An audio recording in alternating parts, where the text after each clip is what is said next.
بسم اللہ الرحمن الرحیم۔ السلام علیکم ناظرین، آپ دیکھ رہے ہیں براق ڈیجیٹل میں آپ کی میزبان مشال بلوچ۔ ناظرین، حالیہ دنوں میں بڑھتی ہوئی دہشت گردی اور خطے میں کشیدگی جو بڑھی اور مزید معاملات کو سنجیدہ بناتی جا رہی ہے۔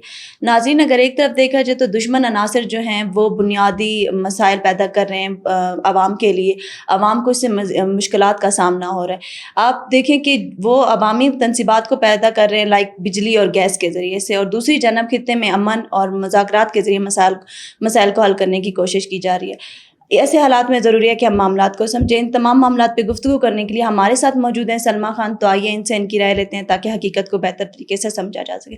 السلام علیکم سلمیٰ خان، کیسی ہیں آپ؟ سلمیٰ خان، یہ بتائیے کہ جھل مکسی اور دیگر علاقوں لائک نصیر آباد، سبی اور کچھی میں جو ہے نا بجلی کے ٹاورز گرانے اور تانبے کی قیمتی تاریں اڑانے کے بعد آپ کو کیا لگتا ہے کہ عوامی تنصیبات کو نشانہ بنایا جا رہا ہے، اس سے عوام متاثر ہو رہی ہے؟ اس بارے میں کیا کہیں گے؟ بسم اللہ الرحمن الرحیم۔ اللہ کے بابرکت نام سے دیکھیے، دشمن جتنا بھی اپنے آپ کو مضبوط اور چالاک سمجھ رہے، وہ جس کے ایجنڈے پہ یہاں پہ کام کر رہا ہے وہ عوام بھی جان چکی ہوئی ہے، اور ہمارے جو نمائندے بیٹھے ہوئے ہیں، قومی نمائندے، عوامی نمائندے، ان کو بھی اچھی طرح پتہ لگے کہ دشمن کا اصل ہدف کیا ہے۔ بالکل ایسا۔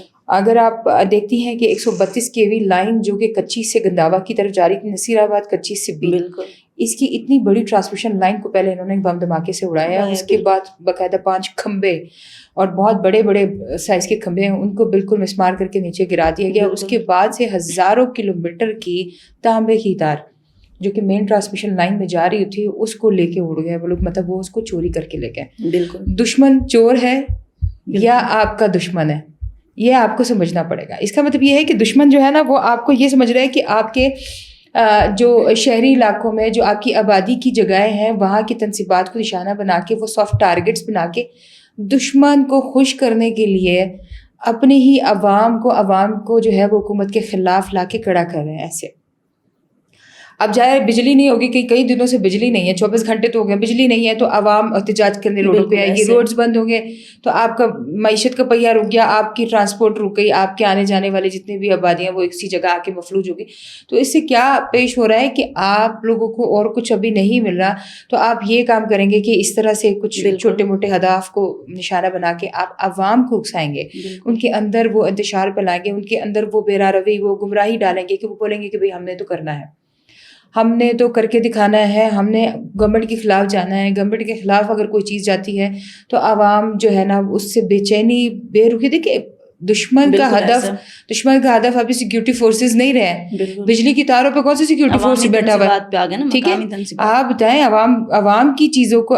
دوسری طرف آپ دیکھیں کہ تو اختر آباد میں بھی انہوں نے جو ہے نا وہ 18 انچ قطر پائپ لائن جو کل بھی میں نے بتایا تھا کہ وہ اڑا دی، جس سے آپ کے کوئٹہ، بشین، زیارت، کلاد، مستونگ میں گیس نہیں ہے۔ اس کے علاوہ اندرون کوئٹہ میں نوسار ہو گیا، ہزارہ ٹاؤن ہو گیا، ہزار گنجی ہوگی، کلی خیزی ہو گیا، اس میں بالکل بھی گیس نہیں ہے۔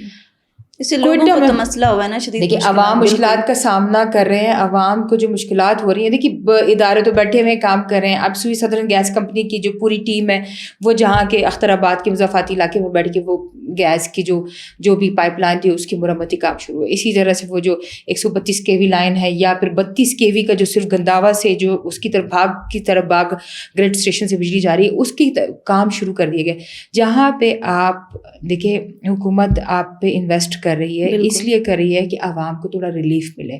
جہاں پہ آپ عوام کی ریلیف کی چیزوں کو خراب کر رہے ہیں، ٹاورز اڑا رہے ہیں، گیس کو کر رہے ہیں، اب انٹرنیٹ کی فائبر آپٹکس کی تاروں کو کاٹ دیا جاتا ہے تاکہ انٹرنیٹ انٹرپٹ ہو اور لوگوں کو انٹرنیٹ کی مشکلات کے سامنے۔ ہر دوسرے لوگ دیکھیں PTCL کے ہو گئے، فلیش فائبر کے ہو گئے، یا کسی بھی کمپنی کے، میں XYZ کمپنی کا نام نہیں لے، ان کے آپ چیزوں کو خراب کر دیتے جس سے عوام مشکلات میں آ رہی ہیں۔ بالکل ایسا۔ اور وہ چیز جو عوام آپ کے لیے ایک اچھا اسٹیپ اٹھاتی ہے، عوام کیا اٹھا رہی ہے آپ کے لیے اسٹیپ کے اسمارٹ لاک ڈاؤن ہو جا دیا جائے، بچوں کو گھر تک محدود کر دیا جائے، یا پھر آپ ورچوئل کلاسز کی طرف چلے جائیں، انٹرنیٹ کی اویلیبلٹی کرا دی جائے، تو کہاں پہ دشمن آپ کو دیکھے گا کہ آپ کسی اسموتھ وے میں چلے؟ دشمن تو چاہے گا کہ آپ کا نقصان ہو، اس نقصان کے لیے وہ کسی بھی حد تک جا سکتا ہے، اور وہ عوامی تنصیبات کو نشانہ بنا کے ہی عوام کو اکسائے گا حکومت کے خلاف۔ بالکل ایسے۔ سلمیٰ یہ بتائیے، امریکہ اور ایران کے تنازع کے حوالے سے رضوان سعید شیخ نے اپنا ایک بیان دیا جس میں انہوں نے کہا کہ دونوں ممالک جو ہیں وہ کیا کر رہے ہیں، پاکستان پر اعتماد کر رہے ہیں۔ اس نظریے، اس بیان کو آپ کس طریقے سے دیکھتے ہیں؟ کیا یہ پاکستان کی بڑی سفارتی کامیابی ہے؟ دیکھیے، رضوان شیخ تو ایک بہت ہی سلجھے ہوئے انسان ہے جن کی طرف سے اگر اس طرح کی اسٹیٹمنٹ آتی ہے، آپ اقوام متحدہ سے لے کے عالمین دنیا میں جتنے بھی مسلم ممالک ہیں وہ پاکستان کی سفارتکاری کو مان چکے ہیں، اور میں اس بات کی گواہی دیتی ہوں کہ پاکستان کو صرف اس کا دشمن دل سے تو مان چکا ہوا، زبان سے لاتے ہوئے وہ گھبرا رہا ہے کہ کیا میں نے اگر اس کی تعریف کر دی تو کیا یہ بات میرے گلے میں کوئی ہڈی کی طرح اٹک نہ جائے۔ بالکل، بات یہ ہے کہ جہاں سے جو بھی اچھی خبر آ رہی ہے، پاکستان کو ایک مثبت، ایک اچھے الفاظ میں یاد کیا جا رہا ہے کہ پاکستان بہترین طریقے سے ایک سفارتکاری کر کے اب 4 مسلم ممالک کے وزرائے کرام یہاں پہ آگے، یا وزراء کہہ دیں یا ان کے وفد کہہ دیں، وہ آ کے یہاں پہ بیٹھے ہیں۔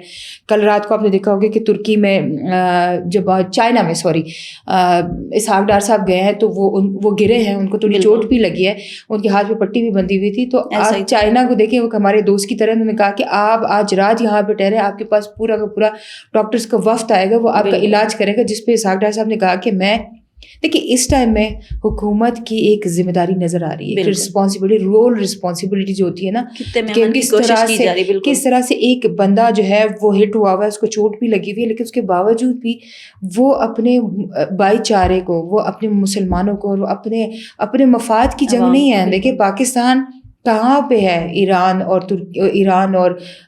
امریکہ کی جنگ میں، یا ایران اور اسرائیل کی جنگ میں، یا پھر ایران انڈیا کی دوستی میں؟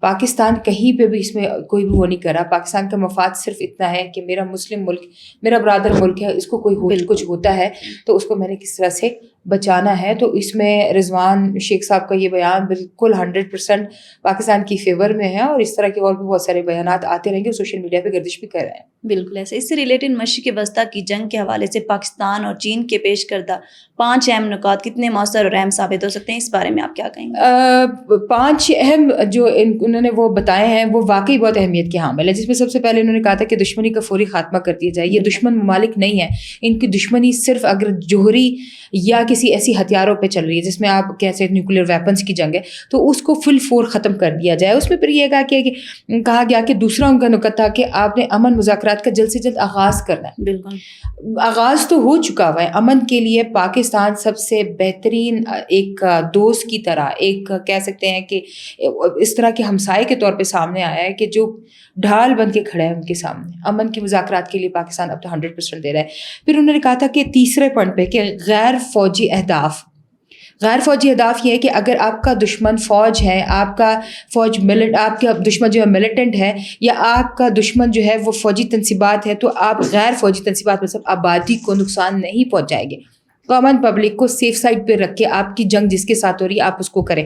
اگر آپ نے آئل ٹینکرز کے جتنے بھی وہ آپ کے آئل کے جتنے بھی تنصیبات ہیں اس کو تباہ کرنا ہے، آپ نے انرجی ریسورسز کو تباہ کرنا ہے، آپ نے انفراسٹرکچر کو تباہ کرنا ہے، کریں، لیکن عوام کو اس میں نقصان نہیں ہونا چاہیے۔ یہ 3rd پوائنٹ تھا۔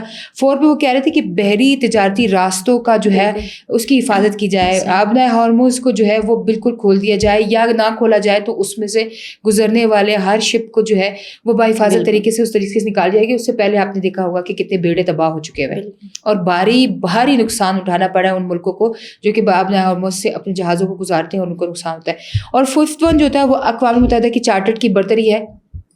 مطلب یہ ہے کہ اقوام متحدہ نے، دیکھیے اقوام متحدہ UN کے وہ ایجنسیز ہیں جو کہ پوری دنیا میں ایک اہم رول پلے کرتے ہیں۔ کسی بھی جنگ کی صورت میں، جنگ نہ ہونے کی صورت میں، کسی ملک کے خطے میں معاشی بدحالی کی صورت میں، ان کو قرض دینے کی صورت میں، اس ملک میں حالات بہتر بنانے کے لیے، وہاں پہ فنڈنگ کرنے کے لیے، وہاں پہ امداد کرنے کے لیے، وہاں پہ اپنے وفود کو بھیج کے کسی نہ کسی چیز کو چیک کرنے کے لیے اقوام متحدہ میں ہر جگہ اپنے چارٹر کی وہ کر کے گئے۔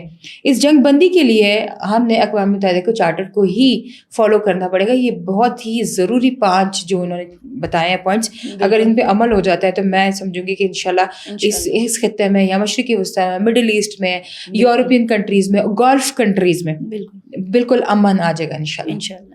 بیرسٹر گوہر خان نے کہا کہ عمران خان کے بیٹے اگر پاکستان کے خلاف بات کریں گے تو وہ ان کی سپورٹ نہیں کریں گے. اس بیان کو آپ کیسے دیکھتے ہیں؟ کیا یہ قومی مفاد کو ترجیح دینے کی مثال ہے؟ دیکھیے بیرسٹر گوہر صاحب کو تو سب سے پہلے میں یہ کہوں گی کہ ان کا واٹس ایپ ہیک ہو گیا ہوا ہے, سو پلیز بی کیئرفل سر. آپ کے اکاؤنٹ سے جو بھی کوئی سیکریٹ انفارمیشن ہے وہ کہیں پہ بھی نکل سکتی ہے. ہیکرز آپ کے واٹس ایپ تک پہنچ گئے تو کسی تک سے. اور عوام الناس کو یہ گزارش کروں گی کہ آج کل کچھ ایسے کانٹیکٹ آ رہے ہیں جن کا آپ کے ساتھ کوئی تعلق نہیں ہوتا. وہ کہتے ہیں کہ آپ کو کوئی کوریئر آیا ہے, آپ کو کوئی واٹس ایپ کوڈ آیا ہے, آپ مجھے واٹس ایپ بتا دیں تو واٹس ایپ ہیک ہو سکتے ہیں.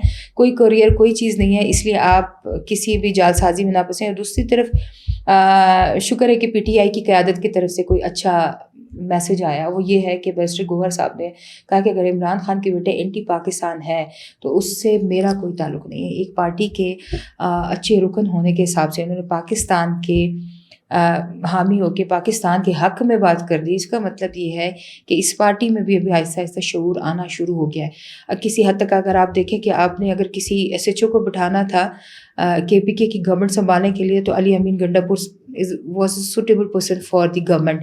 ابھی آپ نے ڈنڈا مار ٹیم بٹھا دی ہے, آپ نے سہیل آفریدی کو بٹھا دیا, وہ تو اس سے کہیں درجے نیچے ہے. اس کو تو بات کرنے کی تمیز نہیں ہے. وہ تو میں کر کے بات کرنے والا, باپ ماں کی بات کرنے والا, وہ کیا سنبھالے گا.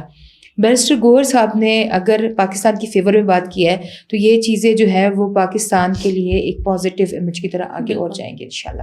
بہت شکریہ سلمیٰ خان, آپ نے اپنی رائے ہمارے ناظرین تک پہنچائی. ناظرین, آج کی گفتگو سے یہ پتہ چلتا ہے کہ پاکستان میں اگر ایک طرف دہشت گردی ہے تو دوسری طرف خطے میں امن کے مسائل کو بھی حل کرنے کی کوشش کی جا رہی ہے.